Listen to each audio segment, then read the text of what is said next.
कार्यक्रम सुनने वाले हमारे सभी श्रोताओं को और चंचल मंदाकिनी आपको भी मेरा नमस्कार। और सभी सुनने वाली सखियों और सखाओं को मंदाकिनी जोशी का नमस्कार। साथ में मेरे साथ हैं चंचल भी, आपको भी नमस्कार।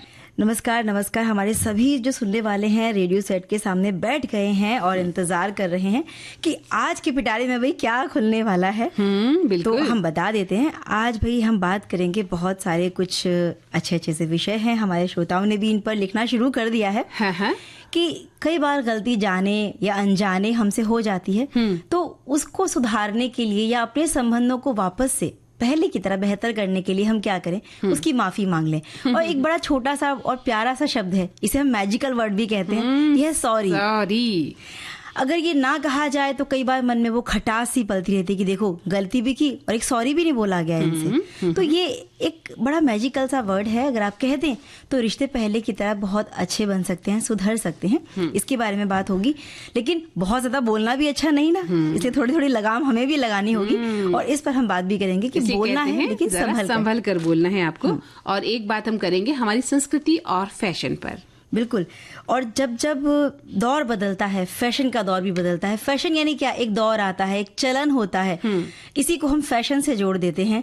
खासकर इसे हम लिबास से जोड़कर देखते हैं, लेकिन सिर्फ लिबास ही नहीं, इसके साथ पहने जाने वाली और भी बहुत सारी चीजें हैं। या कई बार हम कहते हैं ना कि भाई इस तरह के गानों का चलन है, इस तरह की फिल्मों का चलन है, आजकल पर्दे ऐसे चल रहे हैं, आजकल हेयर स्टाइल ऐसी चल रही है। फैशन हमारी पूरी जिंदगी से जुड़ा एक शब्द है। हाँ जी। खाली हमारे सलवार कुर्ते या हमारी साड़ी से जुड़ा शब्द नहीं है, हमारी सोच से जुड़ा भी है कि आप किस तरह की चीज को अडॉप्ट करते हैं, आप किस तरह की चीजों को पसंद करते हैं। बिल्कुल। और कई बार ये भी होता है चंचल कि फैशन कुछ चल रहा होता है लेकिन हमें वो चीज पसंद नहीं होती, तो हमारे फैशन में शामिल नहीं होती है ना। तो हमारी मान्यताओं से भी ये जुड़ा है। इसके अलावा भी बुधवार का दिन है तो कुछ व्यंजन की बातें भी होंगी। और हमारी जो बड़ी कहते हैं ना कि सुगढ़ सखियां हैं जो रसोई के काम में बहुत होशियार हैं, हाँ, उन्होंने व्यंजन विधियां लिखकर भी भेजना शुरू किया है।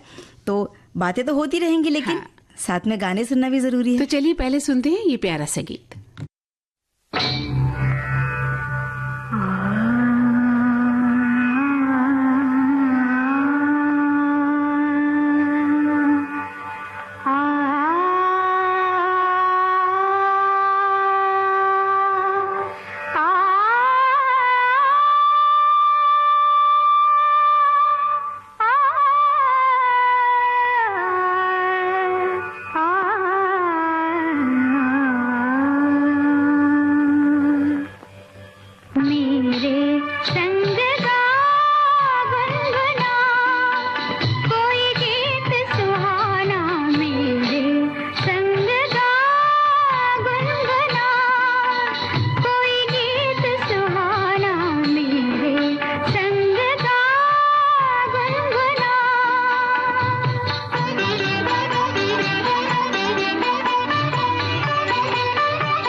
हाँ, तो चंचल बिल्कुल संग में गाने के साथ में जुड़ गए हैं, साथ में गाने हैं, बहुत सारी बातें हैं। तो सॉरी बोलने से कोई छोटा नहीं हो जाएगा, बल्कि आप नजरों में ऊंचे उठ जाएंगे, ऐसा हमारे एक जो सखी हैं वो लिखकर भेज रही हैं। हाँ। और सॉरी बोल देना सही होता है, इसलिए आपको वहाँ के माहौल के हिसाब से बोलना चाहिए, क्योंकि मन में तो ऐसा कुछ नहीं होता, पर सुनने वालों को पता नहीं वो किस तरह से उस बात को ले जाएं। अगर आप सॉरी बोल देने से रिश्ते सुधरते हैं तो सॉरी बोलने में ज़रा भी देर नहीं करनी चाहिए। और फिर ये लिखती हैं कि 3 मैजिकल वर्ड्स हैं, थैंक यू, सॉरी और प्लीज़। थैंक यू और प्लीज़ बोलने में तो लोगों को कोई प्रॉब्लम नहीं होती, लेकिन सॉरी बोलने में बहुत ही मशक्कत करनी पड़ती है, जबकि ये सही नहीं है। गलती करना बुरी बात नहीं है, लेकिन गलती करके उसे स्वीकार ना करना ये बुरी बात है। अगर आप गलती करते हैं, उसकी माफ़ी मांग लेते हैं, तो आपकी गलती फिर उतनी बड़ी नहीं लगती। और ये बात बिल्कुल सही लिखी है। लेकिन चंचल, मैं एक बात और कहना चाहती हूँ, हमारे श्रोताओं ने तो लिखा है, सखियों ने, और हम भी इस विषय पर बात करेंगे। लेकिन होता क्या है कि हम बात तो कर रहे हैं कि हमें सॉरी कह देना चाहिए, लेकिन सबसे बड़ी बात कि हमने गलती की, पहली बात तो ये जी। अगर हमने की तो क्या हमने ये महसूस किया कि हमसे गलती हुई? हाँ, कई बार क्या होता है, हम गलती करके भी महसूस ही नहीं कर पाते कि हम गलत है, हम सामने वाले को ही गलत ठहराते हैं, है ना, उसी पर दोषारोपण करते हैं। तो ऐसी स्थिति में अगर आप सोचते हैं कि वो आपसे सॉरी बोलेगा, तो शायद हम गलत सोचते हैं। और अगर आप ये कहते हैं कि फिर दूसरे को सॉरी बोल देना चाहिए, तो वो भी गलत हो जाएगा, क्योंकि सामने वाले ने जब कोई गलती की ही नहीं तो वो किस आधार पर सॉरी बोलेगा? और अगर एक बार वो बोल भी देगा तो फिर हर बार उसको ही बोलना पड़ेगा। बिल्कुल, क्योंकि जिसकी आदत होती है ना कि नहीं झुकना, गलती करके भी नहीं झुकना है, अपनी बात बनाए रखनी है, अपना दंभ जिसे हम कहते हैं, घमंड, बिल्कुल, दंभ, अहंकार, ईगो, ऐसे बहुत हम इसे बनाए रखना चाहते हैं, तो फिर सामने वाला अनावश्यक ही कब तक झुकेगा आपके लिए? बिल्कुल सही बात है। और गलती कई बार हमसे जाने या अनजाने में ही होती है, जानबूझ के तो कुछ करते नहीं। अगर आपसे नहीं भी हुई तब भी आपने सॉरी बोल दिया तो कोई गलत बात नहीं है, लेकिन सामने वाले ने उसको किस अर्थ में लिया? सामने वाले ने इसे आपकी कमजोरी समझ लिया और यही सोचा कि हर बार इसे ही बोलना पड़ेगा सॉरी, तो फिर नहीं चल पाता। जैसे हमारे एक श्रोता ने भी लिखा है ना कि प्लीज और थैंक यू ये वर्ड से कोई भी बोल देता है, लेकिन सॉरी बोलना आसान नहीं है। कई बार हम लिख तो देते हैं, कई बार संदेश के माध्यम से, चिट्ठी के माध्यम से, या मैसेज में, ईमेल, कुछ भी कर दिया, लेकिन उस चीज को महसूस कितना किया आपने? लिख तो दिया आपने, क्योंकि आपको सिर्फ महसूस किया है उस बात को कि हमने गलती की और गलती करके हमने सॉरी मांगा। बिल्कुल, एक फॉर्मेलिटी आपने जिस तरह से किया ना, वैसे ये लगने लगता है।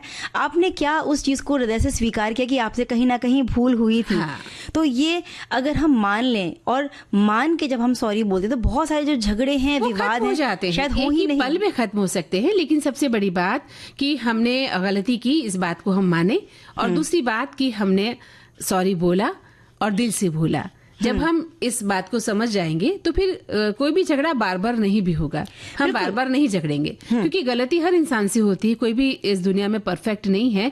हम सभी कभी ना कभी, कहीं ना कहीं, जाने अनजाने कुछ ऐसा कर बैठते हैं और हमारी किसी बात से, किसी बर्ताव से किसी के दिल को चोट भी लग जाती है। पर कई बार क्या होता है, आप सहज होते हैं लेकिन सामने वाला अनावश्यक ही आपसे असहज होता है और आपकी हर बात उसे बुरी लग जाती है। तो क्या ऐसी स्थिति में आप हर बार सॉरी कहेंगे? नहीं ना। सॉरी पर बहुत सारी बातें हमारे जो सुनने वाले हैं वो भी लिख रहे हैं। एक ने तो लिखा है कि सॉरी कहने से आप गलतियों को मानते हैं और ये संदेश देते हैं कि आप समझदार हैं और सजीव भागी होते हैं, जिससे संवाद में सुधार हो सकता है, संबंधों का मजबूतीकरण। सॉरी कहने से आपके रिश्ते को मजबूती मिलती है, क्योंकि ये आपके साथी को दिखाता है कि आपकी समझदारी और सहमति के बारे में भी आप सोचते हैं। हमारे श्रोता ये भी लिख रहे हैं कि सॉरी बोलने से बनती है बात, ये विषय मुझे इतना अच्छा लगा है कि मैं क्या बताऊं। मतलब इन्हें बहुत पसंद आया है आज का ये विषय, और आना भी चाहिए क्योंकि ये विषय है भी ऐसा ही। और आगे आप लिखते हैं कि मैं विविध भारती परिवार को धन्यवाद देना चाहती हूँ कि उन्होंने सखी सहेली में ये विषय चुना। सही बात है, सॉरी बोलने से बात बनती है। कल की बात में किसी से गुस्सा थी, मैंने एक बार उसे गले लगाकर सॉरी बोल दिया, हमारे बीच सब कुछ ठीक हो गया। इसलिए छोटी छोटी बात में हम लोग मुंह फुलाकर बैठ जाते हैं या कई दिनों तक दूसरों से बात नहीं करते। ऐसा ना करें, एक सॉरी बोलकर देखें तो सही आपकी बात कितनी मतलब सुधर सकती है। बिल्कुल, नोक-झोंक वाली बात जहां तक है कि मजाक में, मस्ती में हमने किसी को कुछ कह दिया, वहां सॉरी ना बोलें तो भी चलता है, लेकिन कुछ रिश्ते ऐसे होते हैं जहां माफी ना मांगी जाए तो रिश्ते बड़े बिगड़ते हैं। और एक चीज और है मंदाकिनी जी, कई बार घर में भी हम बचपन से क्या सिखाते हैं बच्चों को, चलो कोई बात नहीं, तुम छोटे हो, सॉरी बोल दो। तो सॉरी कहने में उम्र का या ओहदे का कोई मायने नहीं रखते। बात यह है कि गलत कौन है और सही कौन है। तो जिसने गलती की है माफी उसे मांगनी चाहिए। सबसे बड़ी बात। दूसरी बात, जितने मतलब उसने हिम्मत करके अगर माफी मांगी, क्योंकि माफी मांगना भी छोटी मोटी बात नहीं, तो उतना ही बड़ा हृदय रखते हुए, विशाल हृदय से सामने वाले को आप माफ भी कर दें, क्योंकि माफी मांगने से ज्यादा माफ करने वाला बड़ा होता है। जी बिल्कुल सही कहा आपने। लेकिन वही आपने जैसा कि कहा कि जब हमने गलती की है तो इस बात को हम पहले महसूस करें कि हाँ हमसे गलती हुई। हम ये सोचते हैं कि हमसे गलती हुई ही नहीं तो फिर हम सॉरी भी नहीं मांगेंगे। इसलिए सिर्फ सॉरी कह देना या लिख देना बहुत आसान होता है, मुश्किल है उस माफी को दिल से महसूस करना। माफी मांगना अगर इतना आसान होता तो दुनिया में लोग अपनी गलतियों को स्वीकार करके माफी मांग लेते और ये झगड़े विवाद होते ही नहीं, है ना? और ऐसे नहीं कि हम गलती करते जा रहे हैं माफी मांगते जा रहे हैं, ऐसे नहीं होना चाहिए। तो इस पर एक बड़ी अच्छी हास्य सी कविता इन्होंने एक लिखकर भेजी हमारे श्रोता ने। चलती ट्रेन की खिड़की से पान मसाला थूक दिया उसने, छींटे मेरी शर्ट संग मुंह पर पड़े, देखकर सॉरी कह दिया उसने। बड़ा बेफिक्र सा हो गया मैं, किनारे बस की अपनी सीट पर सामान खिड़की से फेंक कर ऊपर बस में सॉरी कह दिया उसने। फुटपाथ पर मस्ती से चला, अपने को सुरक्षित मानकर मैं साइकिल सवार के पीछे से ठोक कर बगल से गुजरा और सॉरी कह दिया उसने। जीन्स और शर्ट में मर्दानी चाल से वो लड़का लग रहा था मुझको। हटाया जब सामने से मैंने अपने, बिना बोले तमाचा जड़ दिया उसने। तो नई पीढ़ी, नए रंग ढंग, नए लुक में ये हम सबको रोज ही तो दिखते हैं। कोई पहचान पक्की अब नहीं मिलती, हुई गलती कोई तो सॉरी कह दिया उसने। बिल्कुल। तो ऐसा ना हो कि जान बात कही है कि रास्ते में आप चले, किसी ने आपको साइकिल से टक्कर मार दी और सॉरी बोल के चला गया। उसने इस बात को कितना इजी में ले लिया है ना। तो हल्के में ना ले, अपनी गलती को महसूस करें और दिल से यानी कि समझ कर सॉरी बोलना है। एक श्रोता लिखते हैं कि कभी कभी ना चाहते हुए भी हम अपनी हरकतों या बातों से किसी को चोट पहुंचा देते हैं। दूसरे व्यक्ति की भावनाओं को समझें, सोचें कि आपके कारण दूसरे व्यक्ति ने क्या महसूस किया होगा। कभी कभी हमसे ऐसी गलतियां हो जाती हैं जिनका हमें बहुत पछतावा होता है। माफी मांगना आसान नहीं होता, खास कर तब जब आपको सही शब्द नहीं मिलते। ये बात भी सही है। हम सोच के ही रह जाते हैं कि अब किस मुंह से माफी मांगी जाए। जब बहुत गिल्ट होता है अपने अंदर, बहुत ज्यादा अपराध बोध से हम घिर जाते हैं, तो लगता है कि अब माफी भी किस मुंह से मांगी जाए। बिल्कुल। एक साथी लिखते हैं कि एक सॉरी से बन सकती है बिगड़ी हुई बात।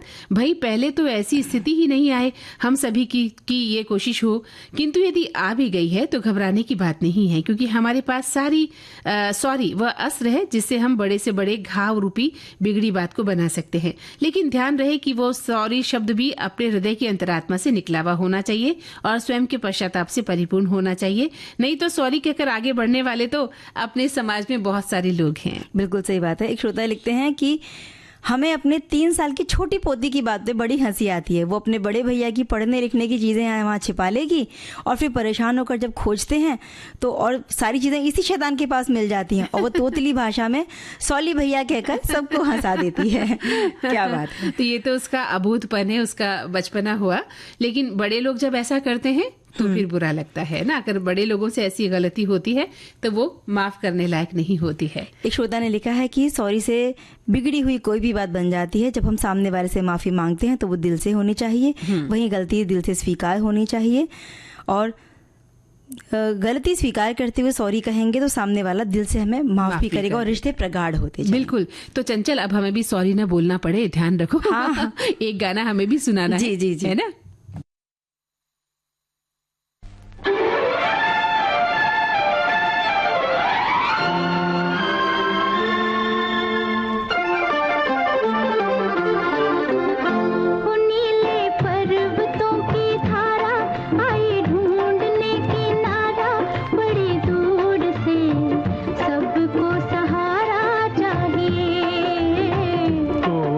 हमारा चाहिए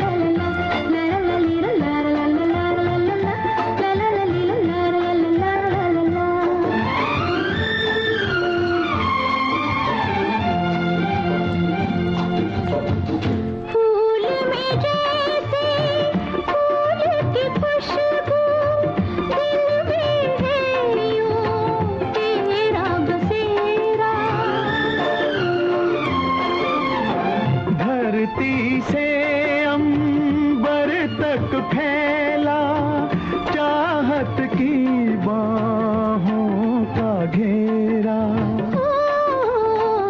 हो नीले पर्वतों की धारा आई ढूंढने किनारा, बड़ी दूर से सबको सहारा चाहिए, कोई हमारा चाहिए। ला ला ला ला ला ला ला ला ला ला ला ला ला ली ला ला ला ला ला ला ला ली ला ला ला ला ला ला ला ला ला।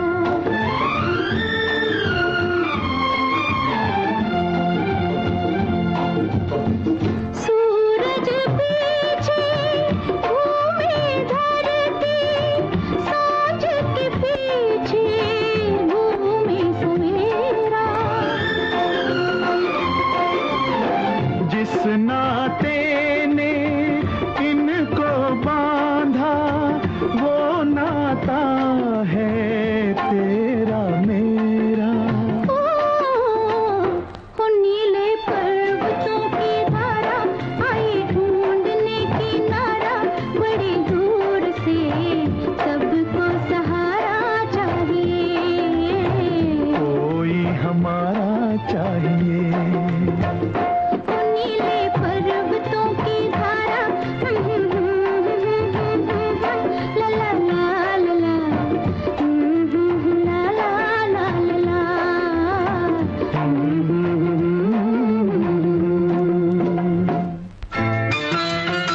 विविध भारती पर हर रोज दिन में 1 बजे विविध भारती की गीत माला आपके साथ। जन्म जन्म का साथ है तुम्हारा।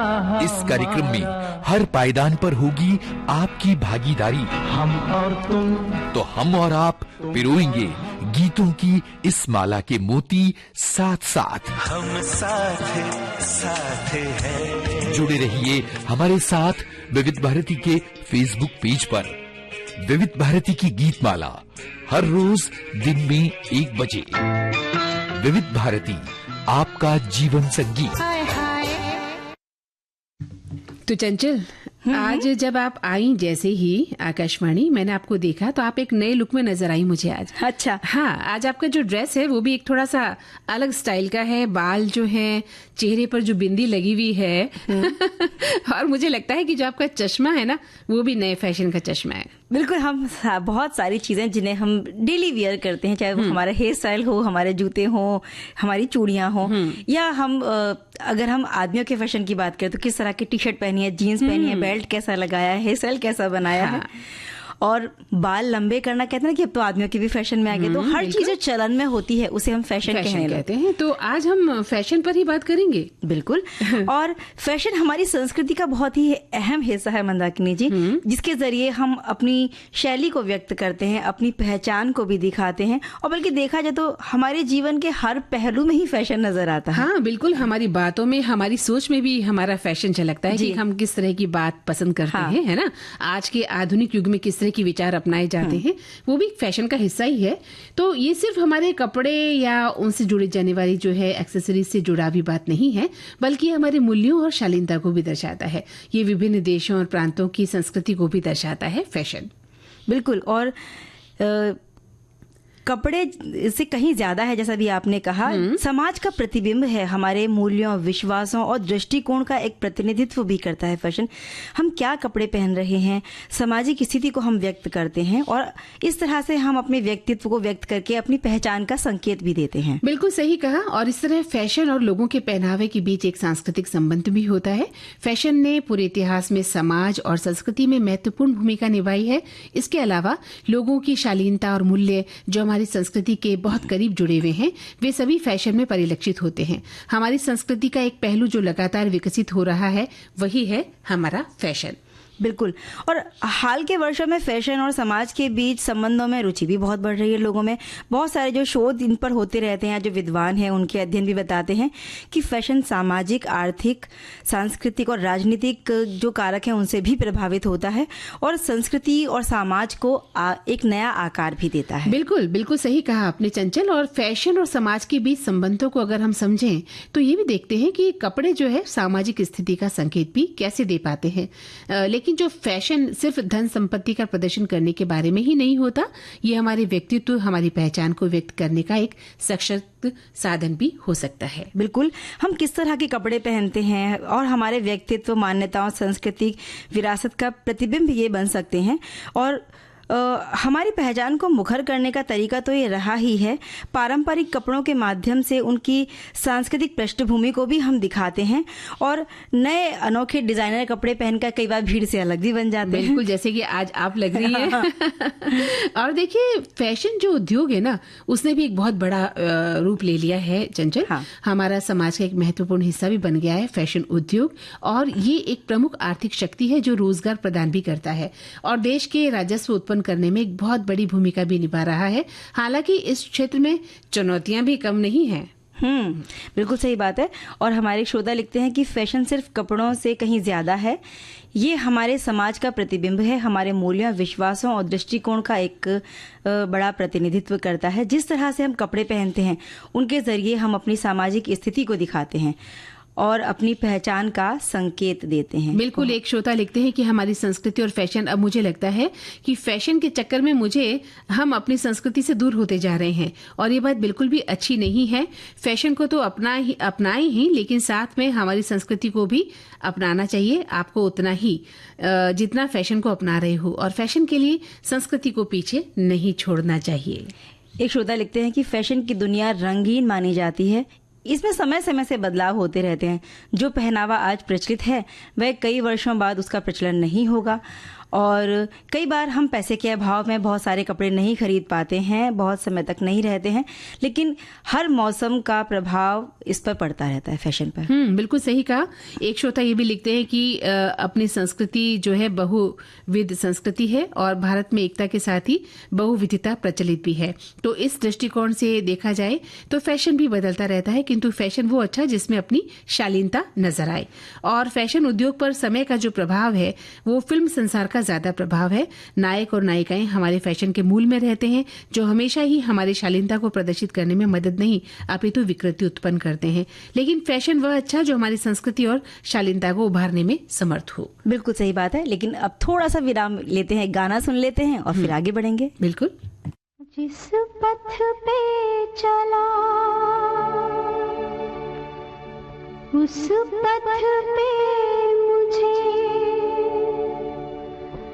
आंचल तो बिछाने दे, साथी ना समझ कोई बात नहीं, मुझे साथ तो आने दे।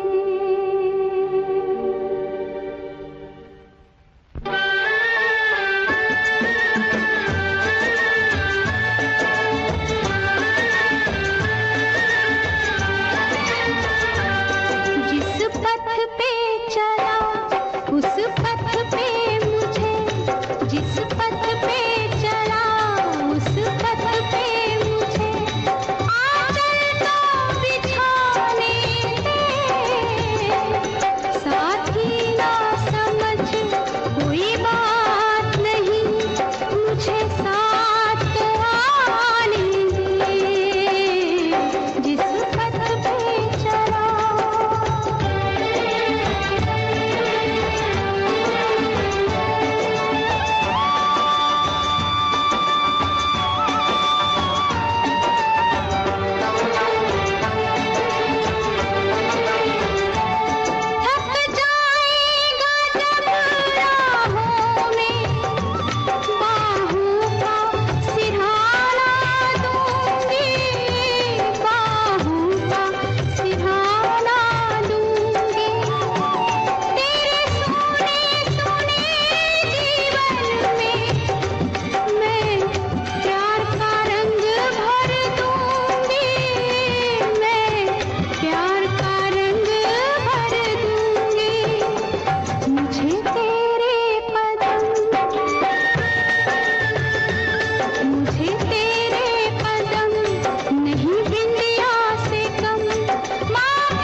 चंचल, अब हम लेते हैं एक छोटा सा अंतराल और फिर से मिलते हैं कार्यक्रम में, ठीक है?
विविध भारती के पास है बेमिसाल हस्तियों का अनमोल खजाना।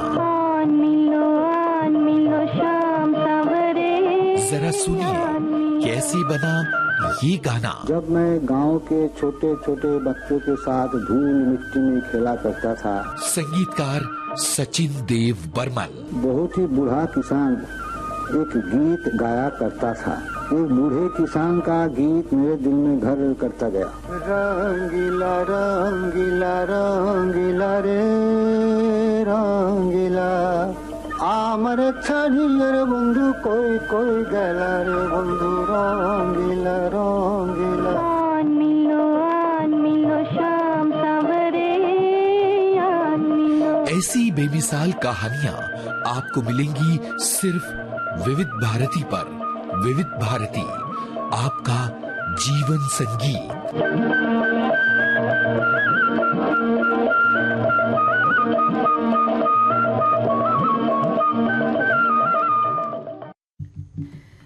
चंचल, अंतराल के बाद हम फिर से अपने सखियों और सखाओं का अभिनंदन करते हैं, स्वागत करते हैं। और हम बात कर रहे थे फैशन और हमारी संस्कृति से जुड़ी हुई बातों को लेकर।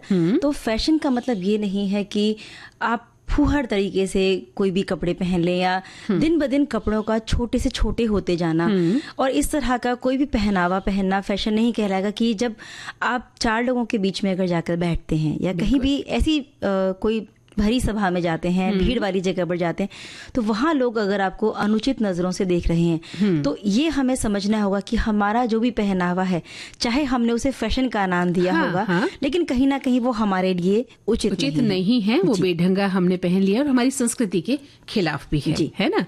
और ये चीजें सिर्फ किसी स्त्री पर या महिलाओं पर नहीं, पुरुषों पर लागू नहीं, ये सभी के लिए है। हाँ। कई बार हम अपने बच्चों को भी, अगर हम छोटे बच्चों की बात करें, हम कई बार छोटी बच्चियों को ऐसे कपड़े पहना देते हैं जो अनुचित नहीं लगते हैं।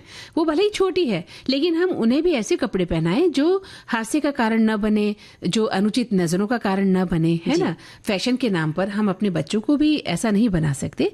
हमें कपड़ों को मर्यादित रूप से पहनना आना चाहिए और तभी वो वास्तविक फैशन भी होगा। और आपने देखा, हमारे अगर हम पुरानी संस्कृति पर नजर डालें, अगर जैसे एक श्रोता ने फिल्मों पर बात कही कि हम फिल्मों से फैशन सीखते हैं। पुरानी नायिकाएं तंग चूड़ीदार पजामा पहनती थी और आज भी लौट कर वो फैशन जब आता है तो पहनावा कितना सुंदर लगता है। और कई बार वो सिर्फ उस पर्टिकुलर उस जो भी स्क्रीन पर पहनने के लिए उस सीन की वो अगर मांग है, तो उन्होंने वो कपड़ा पहना है, उसे आप ये मत समझिए कि वो आपके लिए भी उचित है। और आप किस जगह जा रहे हैं ये समझ आपने जरूर होनी चाहिए कि आप किसी पार्टी में जा रहे हैं, किसी पूजा में जा रहे हैं, आप पारिवारिक फंक्शन में हैं, तो उसके अनुरूप आपका पहनावा होना चाहिए। यही सही फैशन की मांग होती है। बिल्कुल। हमारे एक श्रोता लिखते हैं कि संस्कृति हमारी भाषा, हमारे रीति रिवाजों और यहाँ तक कि हमारे कपड़ों के विकल्पों को भी आकार देती है। ये समाज के हर पहलू को अर्थ और पहचान प्रदान करती है। फैशन और संस्कृति एक दूसरे से घनिष्ठ रूप से जुड़े हुए हैं, विचारों और शैलियों का निरंतर आदान प्रदान करके एक दूसरे को प्रभावित और प्रेरित भी करते हैं। क्या बात है। और हमारे एक श्रोता लिखते हैं कि जैसा देश वैसा भेष, यही उचित होता है। अपनी संस्कृति को कभी ना भूलें। अगर आप ठंडे प्रदेश में हैं और या जिस तरह के प्रदेश में रहते हैं तो उस तरह के कपड़ों को पहनना ही उचित होता है। बिल्कुल। शादी ब्याह जब होते हैं सर्दी के मौसम में, तो हमने अक्सर कर देखा है कि जो महिलाएं होती हैं खास तौर पे, कहीं उनका जो पहनावा है, जो फैशन उनका है, वो नहीं दिखेगा, इसलिए वो स्वेटर या शॉल भी नहीं। तो ऐसा आप बिल्कुल ना करें। कहीं ऐसा ना हो कि इस फैशन को दिखाने के चलते आप बीमार हो जाते हैं, हो भी जाते हैं। जब हम घर आते हैं तब हमें पता चलता है कि हम जो है तकलीफ शिकार हो गए हैं और सर्दी का असर हम पर हो गया है। तो हमारे एक श्रोता लिखते हैं कि हाँ, संस्कृति हमारी भाषा, हमारे रीति रिवाजों और यहाँ तक कि हमारे विकल्पों को आकार देती है। हमारी संस्कृति पूरे विश्व में अनूठी थी और आज भी कायम है, लेकिन फैशन के दौर में और पश्चिमी सभ्यता के प्रभाव से संस्कृति का गला घोटा जा रहा है। आजकल फैशन का दौर ऐसा चल रहा है कि कभी कभी लड़का और लड़की में फर्क ही नहीं दिखता। पिछले दिनों एक जगह हम घूमने गए थे, जब आगे जा रहे थे तो एक बहन को बोला कि दीदी थोड़ा साइड हो जाइए। एक पलटकर हमको उसने घूरा तो हमने देखा कि अरे ये क्या, वो तो लड़का है जो कि लंबे बालों में हेयर बैंड लगाए हुए था और पीछे से देखने पर बिल्कुल ही लड़की लग रहा था। बिल्कुल। चोटियां बनाना पहले ये काम होता था कि लड़कियां, महिलाएं चोटी बनाती थी। आजकल क्योंकि पुरुषों में चलन बहुत चल गया कि वो बाल लंबे रखते, तो हेयर बैंड भी लगाते हैं, चोटी भी बनाते हैं, तो ये आभास कई बार हो जाता है बहुत सारे लड़कों को देखकर। एक और चीज है, फुहड़ता का जो फैशन हम कहते हैं कि पहले जब कोई कपड़ा फट जाता था कोहनी पे से, घुटने पे से, तो हम उसको हटा दिया करते थे कि अब इसे नहीं पहनना है।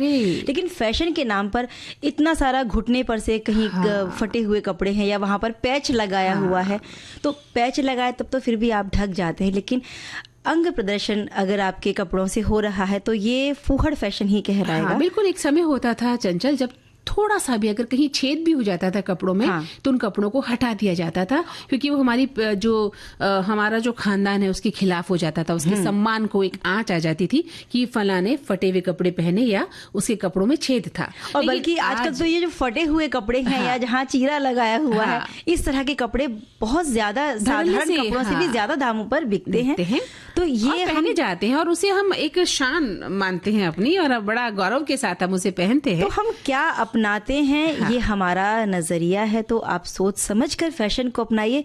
साड़ी एक ऐसा पहनावा है जिसका फैशन हम कहते हैं कि ये फैशन कभी जाता ही नहीं। कहते हैं कि ये फैशन आएगा और चला जाएगा, लेकिन है वो हमेशा, और आप उसको कितने भी तरीके से पहन सकते हैं। आप उसको लहंगे के स्टाइल में पहन सकते हैं, और ना जाने कितने कितने, और बहुत सारे लोग तो इसमें अपना करियर भी बना रहे हैं कि साड़ी कितने तरीके से वो पहनाई जा सकती है। बड़े बड़े लोगों को पहनाया जाता है।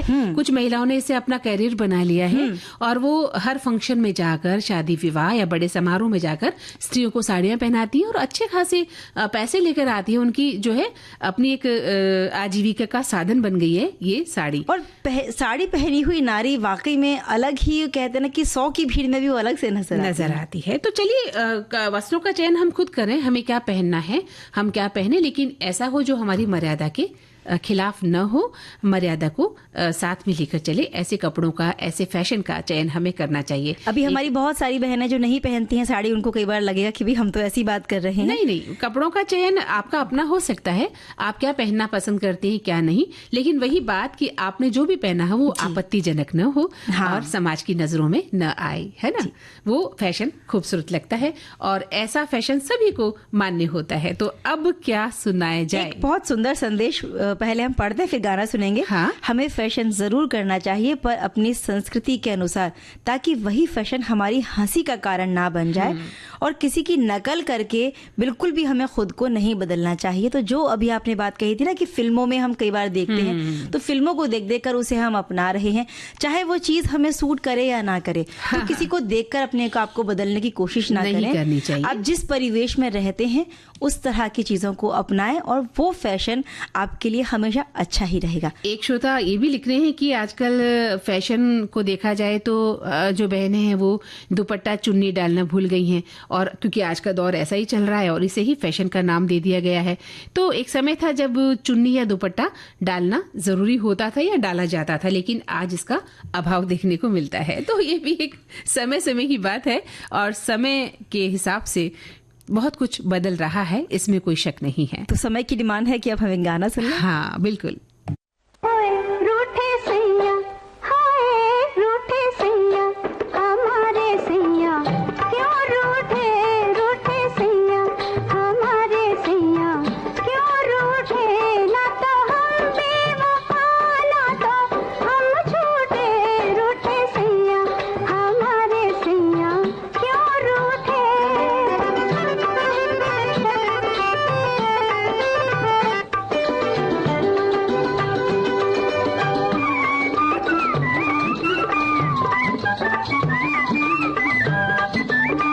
चैन ना आया हमें, नींद ना आई, देते रहे सारी रैन दुहाई। चैन ना आया हमें, नींद ना आई, देते रहे सारी रैन दुहाई। कोई उनके भी हाय राम, कोई उनके भी यूं ही नींदियाँ लूटे, रूठे सैया, हमारे सैया क्यों रूठे, रूठे सैया, हमारे सैया क्यों रूठे।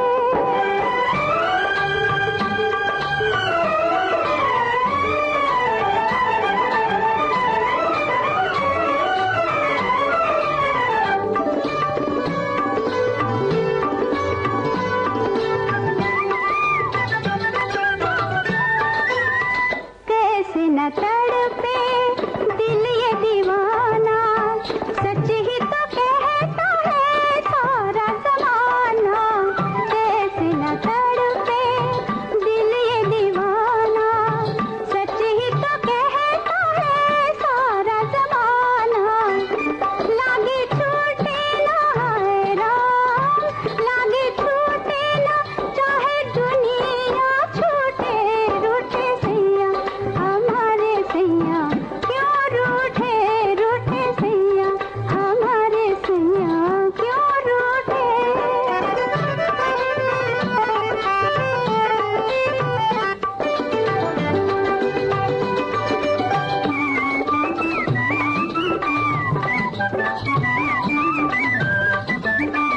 उनको मनाया हर एक अदा से, हाय मगर तबा उनकी बला से। उनको मनाया हर एक अदा से, हाय मगर तबा उनकी बला से। वो ना माने हाय राम, वो ना माने किसी का चाहे दिल टूटे, रूठे सैया, हमारे सैया क्यों रूठे, ना तो हम बेवफा, ना तो हम झूठे, रूठे सैया, हमारे सैया क्यों रूठे, रूठे सैया, हमारे सैया क्यों रूठे। विविध भारती पर धूम मचा रहा है हेलो फरमाइश। मुद्दत से दूर थे तुम हम, एक जमाने के बाद मिलना अच्छा लगा। जब से ये प्रोग्राम बंद हुए थे ना, सब लोग चर्चाएं करते थे कि विविध भारती से कब प्रोग्राम चालू होंगे। हम लोगों को अब सफलता मिली है तो हमें बहुत खुशी है सर। श्रोताओं की पहली पसंद, पहला प्यार होता है ना, फोन इन प्रोग्राम होता है कि अपनी आवाज करोड़ों लोगों तक पहुंचे, और एक ऐसा रेडियो स्टेशन विविध भारती है कि आवाज श्रोताओं के कानों में गूंजती है। आपको बता दें, हेलो फरमाइश कार्यक्रम के लिए आप भी कर सकते हैं फोन कॉल। रिकॉर्डिंग बुधवार को दिन में 11 बजे से लेकर 1 बजे के बीच। हेलो फरमाइश कार्यक्रम का प्रसारण मंगलवार और गुरुवार को शाम 4 बजे, पुनः प्रसारण बुधवार और शुक्रवार को दिन में 10 बजे विविध भारती पर। हेलो फरमाइश। हाँ जी चंचल, तो आज तो हम बात बहुत ही महत्वपूर्ण कर रहे हैं। आपने सॉरी पर बात कर ली है, आपने फैशन पर बात कर ली है जी। और अब आप खोई खोई सी नजर आ रही हैं। क्या बात है भाई? अब हमारा जो अगला विषय है यानी कि बोलें पर संभल कर, तो मैं सोच रही हूँ कि बोलूं या ना बोलूं। कहीं ऐसा ना हो कि कोई ऐसी बात हम गलती से बोल दें कि हमारे श्रोता नाराज हो जाएं। तभी आज आपने गाने भी ऐसे ही चुने हैं, रूठे सैया हमारे सैया, और अगला गाना भी कुछ ऐसा ही है। अच्छा, तो बताइए क्या कहना चाहती हैं? कुछ संभल कर ही बोलेंगी या बोलना पसंद करेंगी आप? भाई हमारी बोलने का जो भी अंदाज है ना, वो ऐसा होना चाहिए कि यही तो वो कला है बोलने की, जो या तो हमें लोकप्रिय बना देगी या फिर एक अप्रिय व्यक्ति बना देगी, या फिर कई बार तो हमें शत्रु या दुश्मन भी बना देती है। इसीलिए अपने बड़ों से भी तो हम यही सुनते आए ना मंदाकिनी, कि जब भी बोलिए संभल कर बोलिए। और ये कहावत भी है कि पहले तोलो फिर बोलो। बिल्कुल सही कहा। और एक बात और कहूंगी चंचल, कि अपनी बोली को हमेशा हमें संतुलित भी रखना चाहिए। यानी न ज्यादा तेज न ज्यादा धीमा, इस तरह की बात हमें नहीं कहनी चाहिए। और कई बार बहुत ज्यादा जल्दी जल्दी बोलने वालों की जुबान जो है दिमाग से भी तेज चलती है। जब हम बहुत ज्यादा जल्दी जल्दी बोलते हैं तो फिर हकलाहट की समस्या भी सामने आती है, या यूं कहे कि हम अपनी बात पूरी तरह से कह भी नहीं पाते। और इसकी विपरीत जब लोग बहुत धीरे धीरे बोलते हैं तो उनकी बात कई बार तो पूरी तरह से समझ भी नहीं आती, या वो अपने विचारों को व्यक्त करने में बहुत ज्यादा समय लगा देते हैं, सही शब्द खोजने लगते हैं और इतना धीरे बोलते हैं कि सामने सुनने वाला भी उबाऊ हो जाता है। बिल्कुल, कुछ लोग ऐसे भी होते हैं जिन्हें बस बोलना होता है, बोलने की ज़रूरत है या नहीं, बस वो तो अपनी बात को बोलना शुरू कर देते हैं। और बहुत सारे लोग ऐसे भी हैं, हो सकता है कि उनको ये बात नागवार गुजरे, लेकिन वो तो बिल्कुल किसी बात की परवाह नहीं करते। तो इसी तरह से बिल्कुल कब कहाँ कितना बोलना है, इस बात को समझ लेना चाहिए। बिल्कुल सही कहा। और सही बात ये कि शब्दों को तोड़ना मरोड़ना भी उचित नहीं माना जाता। इससे भी सुनने वालों में चिड़चिड़ापन बढ़ने की संभावना होती है। इसलिए जब भी किसी से बात करें, अपने श्रोता की रुचि का ध्यान रखें। यदि बातचीत के दौरान कभी आपको लगे कि सामने वाले व्यक्ति की बात आपको सुनने में उसकी कोई रुचि नहीं है, तो फिर वहीं अपनी बात को खत्म हमें कर देना चाहिए। हमारे श्रोता लिख रहे हैं कि बोलने की कला अगर कहीं सीखनी हो तो देश की सुरीली धड़कन विविध भारती सेवा के यहाँ ट्यूशन कर लीजिए। अच्छा, आपके मुख से नाप तोल कर ही शब्द बाहर आएंगे। तो भाई ऐसा बिल्कुल नहीं है। और एक श्रोता लिखते हैं कि आप कहीं से भी कुछ भी सीख सकते हैं। अगर आपको लगता है कि विविध भारती के माध्यम से आप कुछ सीख पाते हैं तो ये हमारे लिए खुशी की बात है। लेकिन आप अगर सीखने का हौसला रखते हैं, सीखने का जुनून रखते हैं, आप में चाहत है, तो आप कहीं से कुछ भी सीख सकते हैं। बिल्कुल सही कहा। एक श्रोता लिखते हैं कि बहुत ज्यादा बोलने वाले अक्सर ऐसी बात बोल जाते हैं जिसे कोई पसंद नहीं करता।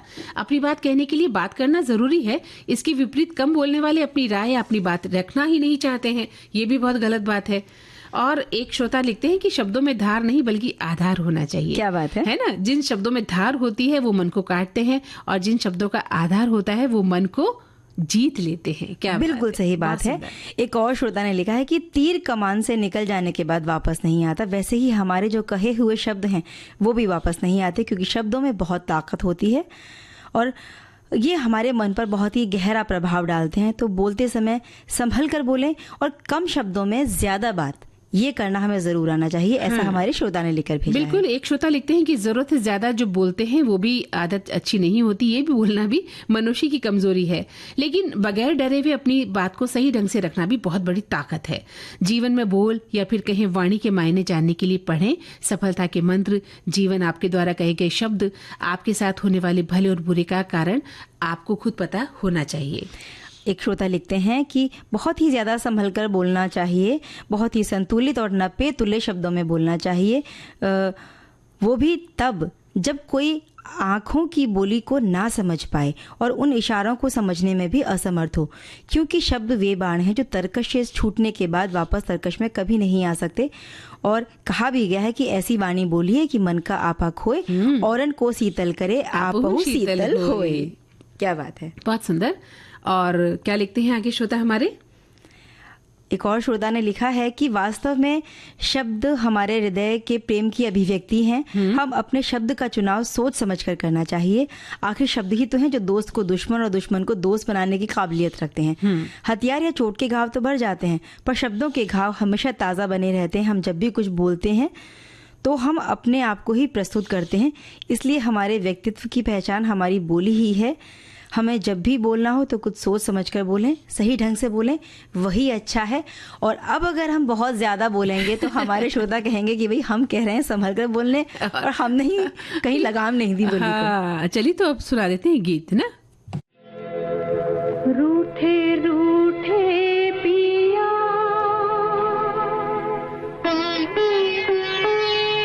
मनाऊं कैसे, रूठे रूठे पिया मनाऊं कैसे, आज न जाने बात हुई क्या, क्यों रूठे मुझसे, जब तक वो बोले ना मुझसे मैं समझूं कैसे, रूठे रूठे पिया पिया, रूठे रूठे पिया मनाऊं कैसे, रूठे रूठे पिया।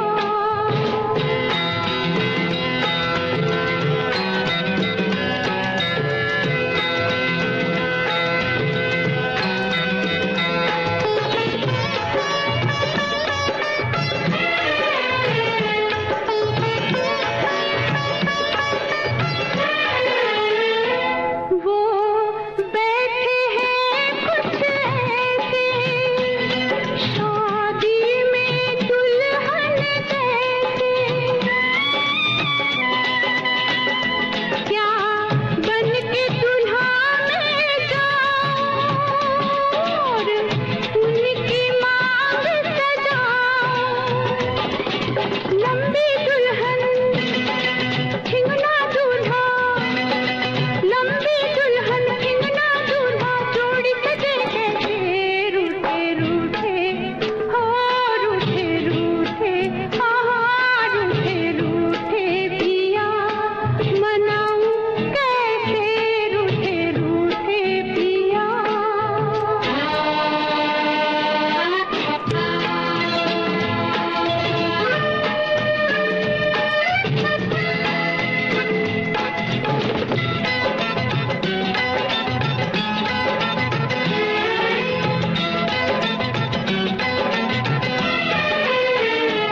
क्या मुझसे हंसी है किताबें, किया प्यार से जिनको थामे,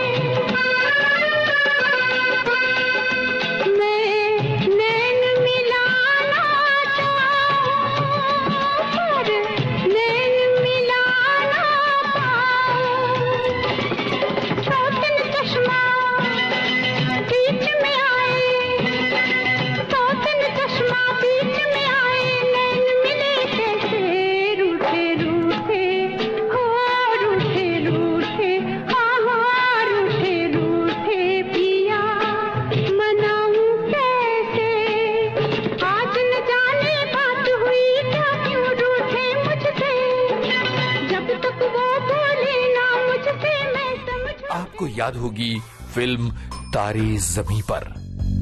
कसके जूता कसके बेल्ट, खोस के अंदर अपनी शर्ट, मंजिल को चली सवारी, कंधों पे जिम्मेदारी। इस फिल्म में बच्चे के पिता का किरदार निभाने वाले अभिनेता विपिन शर्मा। उन्होंने एडी ने भी बोला कि ये शो रोल सर आपके लिए तो नहीं है। मैंने बोला नहीं, मैंने थोड़ा रिक्वेस्ट किया ऑडिशन करने के लिए। तो मैंने एक बार ऑडिशन किया, जिस लड़की ने ऑडिशन किया था, रितु नाम है उसका। अच्छा। रितु ने बोला सर आपने स्क्रिप्ट पढ़ी है? मैंने कहा नहीं। उसने बोला आप अच्छा कर रहे हो, एक बार और कर लो, थोड़ा सा खड़ूस टाइप फादर है आप, थोड़ा सा अच्छा कर रहे हो, एक बार और कर लो आप, जब कर ही रहे हो। तो मैंने कर लिया एक बार और। उसके बहुत लंबे समय बाद, लगभग 2-1 महीने के बाद मुझे अमोल का फोन आया और उसने बोला कि कहाँ है तू? मैंने कहा इधर ही हूँ। उसने बोला कि आमिर ने बाप बना दिया तुझे। तो मुझे बिल्कुल समझ में नहीं आया, एकदम समझ में नहीं आया। शायद एक इंट्यूशन था मेरा जो बहुत काम आया मेरे।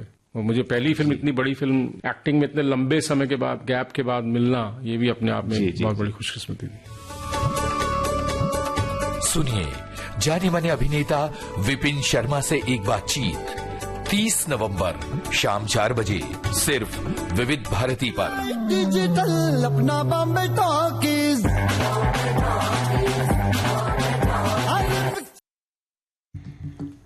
तो भाई ठंड की बहुत सारी सब्जियां आने लगी हैं और हमारे एक सुनने वाले ने गर्मा गर्म सूप की एक रेसिपी लिखकर भेजी है और जो हेल्थ कॉन्शियस लोग हैं उनके लिए तो बड़ी अच्छी है।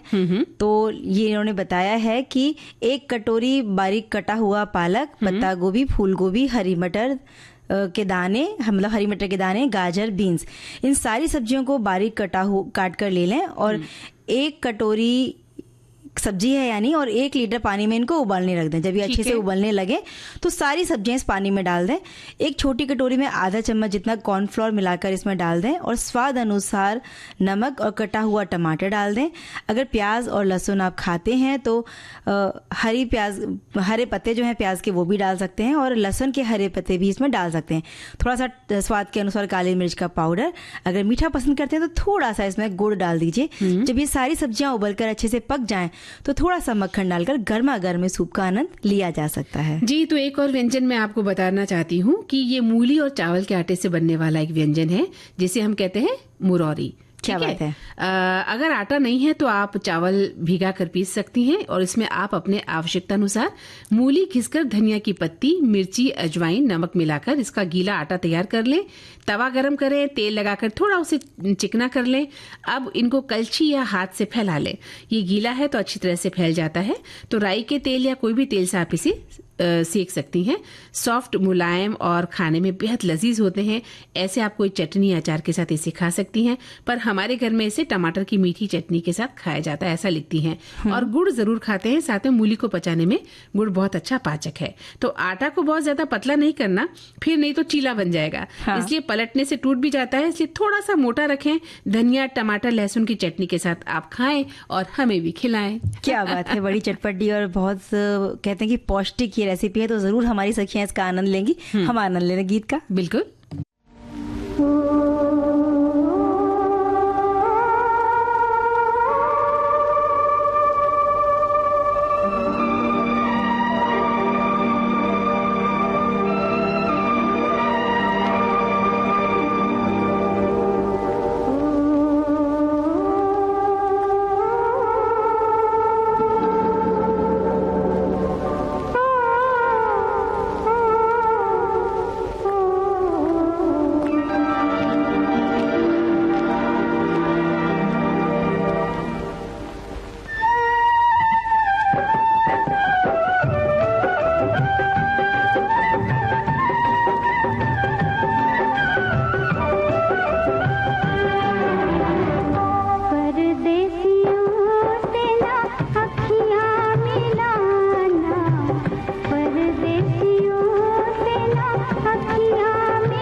हाँ जी, तो चंचल, अब तो कार्यक्रम का समय बिल्कुल समाप्त हो चला है। अब आज्ञा लेते हैं अपनी सखी और सखाओं से।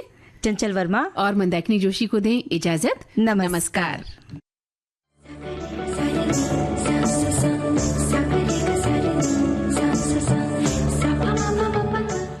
इस कार्यक्रम की प्रस्तुत करता है अनुश्री पाठक। सखी सहेली।